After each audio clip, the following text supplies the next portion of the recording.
this foundation?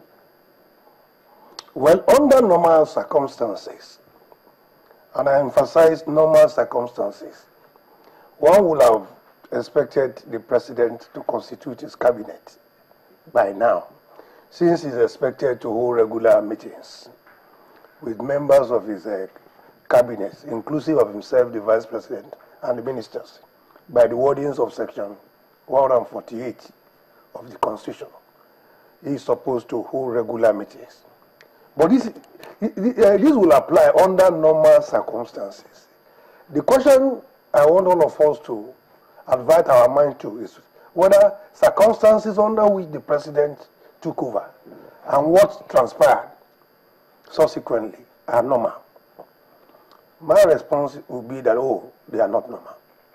One, and the first thing to note is that this is the first time we have a president who is taking over the mantle of leadership, riding on the crest of so much international goodwill that is based on his anti-corruption stance, his integrity, his discipline. And his vice president too, Professor Yemi Osibajo, is also of that orientation: disciplined, integrity, zero tolerance for corruption. Now this is a reputation that is acknowledged locally and internationally. Now, no leadership will want to squander that kind of international goodwill by ensuring that people are brought on board who are of questionable antecedents. That's one. The second major factor that I think we should also look at is the fact that the president is coming in at a time of great insecurity. All of this we want to achieve, good governance and all of that you and I crave for, can only be achieved in an atmosphere of relative security. Now, you will see that all the actions he has taken were to solicit international cooperation to tame this monster called Boko Haram insurgency. Again, ministers cannot be constituted by just the president alone, by constitutional provisions. If he appoints ministers, he has to send the list of those appointed to the National Assembly for screening. Now the question you want to ask yourself is whether we have had before now a stable National Assembly. Since he came in, the National Assembly has been dealing with one leadership crisis or the other. So will that stop the president from sending the list? You can only send a list when you have a united National Assembly. You understand me? To be able, with the right disposition, to be able to consider the Senate is grappling with a leadership crisis.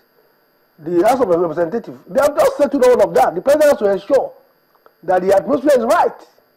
So I think what we need to do is to give the president some time. And he has set a deadline for September. And I think what is important is for him to come up with a list of credible Nigerians that will be able to steer the state of state. So in other words, yes, the president has not breached any law? The president has not breached any law. Except the fact that he's not having the regular meetings as regular meetings, yes, Section 148. Okay. And he's aware of this. And I'm sure all of us are also aware that the president is lucky, and Nigerians are lucky to have the caliber of the vice president. He's not only a professor of law, but also a senior advocate of Nigeria. So these are people who is going to really guide him about the legal provision. You cannot, one of the very best lawyers this country can boast of is the vice president. All right. So he has not breached any law. Okay. But I think we need to be patient and show a greater degree of understanding. Mr. Shitu, we'll come back here. So anyway, he mentioned a couple of points. He talked about abnormal circumstances under which the president came on board. He also talked about the positive perception of his character and that of the vice president. Now, let's take that issue of positive perception. Now, the president has said he's looking for credible men. The rumors out there have it that a list that was given, about 36 names that were drawn up.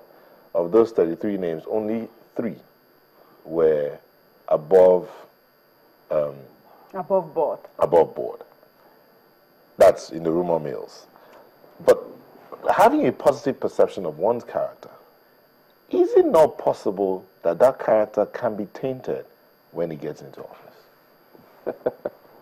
Thank you very much. When he was talking, and my friend Osita Okechukwu was talking, I kept on thinking of the second stanza of our national anthem. Oh God of creation, you know, guide our leaders, right? So I'm praying, all of us Nigerians, we're very religious people, we're praying that this will not be a government of excuses, for excuses, and with excuses. Mr. President wanted, he didn't just jump into that office. He had wanted to be president for over 12 years.